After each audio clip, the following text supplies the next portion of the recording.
And then what is your thoughts on growth hormone? Whew.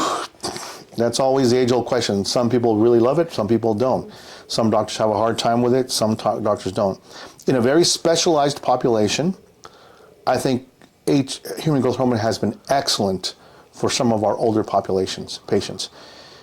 Do I think it's a little overly used? Yes. But here, once again, we screen the appropriate patient and we look to make sure that they are truly, truly right for it.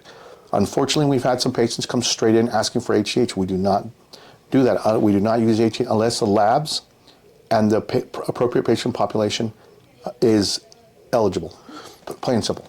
Now, is there a particular population or disease process that see better results from using human growth hormone?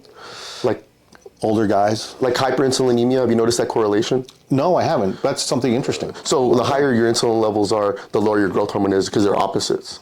So people that have higher insulin levels, or say someone who's taking Lantus, which is a longer lasting insulin, it's going to affect which should theoretically affect the release of growth hormone because they're high insulin levels. That makes sense. That makes sense. And then also, most people in El Paso are in a high carb diet. The amount of diabetes in El Paso is kind of crazy right now. Yes, and I know some physicians who have done low levels of HGH to treat high insulin. I wasn't really sure why, but I appreciate the information. Because for us, HGH is more for mass. We don't treat high insulins on that. Normally, once again, when it comes to the biometric side, we like to make sure we correlate with their primary care physician to look at the other medical illnesses. Yeah, I think this was just an underused thing, and it's a little bit safer when it comes to side effects than testosterone for certain people, especially if they have that risk for prostate cancer. Yes, that's absolutely true. Absolutely true. So, if someone doesn't want to take that medication or they want to stay fertile, human growth hormone is that thing to be like, okay, it's not going to really affect your fertility, but once they start on TRT, it's like you might have that risk of not being fertile. Now, one of the things I like about HGH in the older population is some men, that's all they need. They don't need testosterone. They don't need HCG. They don't need Clomid, which is used here and there. So in the older population, we've had some gentlemen that are in great shape with HGH alone. Yeah. And do you prescribe HCG? Yes, we do. I know it's controversial at times, but for the most part, we use it partially as a fat burner, which seems to have helped in our population here in El Paso. And then, for the lack of better terms, shrinkage.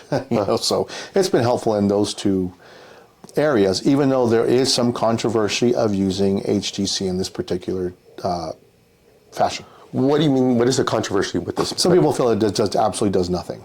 Oh, okay. So absolutely does nothing. In my mind, what we've seen with some patients with HGC, I've had some patients on HGC by itself. We've had some natural increase in testosterone. So for our population, we seem to have been relatively successful. Yeah, I mean, I've heard of the HCG diet, and I think that's a good thing. I mean, I have my cow background, and we cut off the balls of the cows so that way they can grow bigger. So if you cut the cows off of the balls of a cow, they'll grow bigger. But that's also our metabolism. It takes a lot of energy to make sperm, so I could see why it loses weight. Okay. What other anti-medication do you find helps out your population as well? What do you mean anti-medication? No, I'm sorry. What kind of medications do you see that I didn't bring up that are really helpful that most doctors won't prescribe? Oh, they won't prescribe. For the most part, we're a primary care clinic. We have to follow all the guidelines of primary family medicine. We don't go out much outside of that. I mean, metformin is one. I know that is well prescribed. Now some of the GLP and GIP ones, that's the rage that's being used quite a bit for weight loss. Even the oral GLP Rybelsus. But for the most part, there's not a lot of medications that are outside the mainstream that we brought into biometrics and or MDVIP.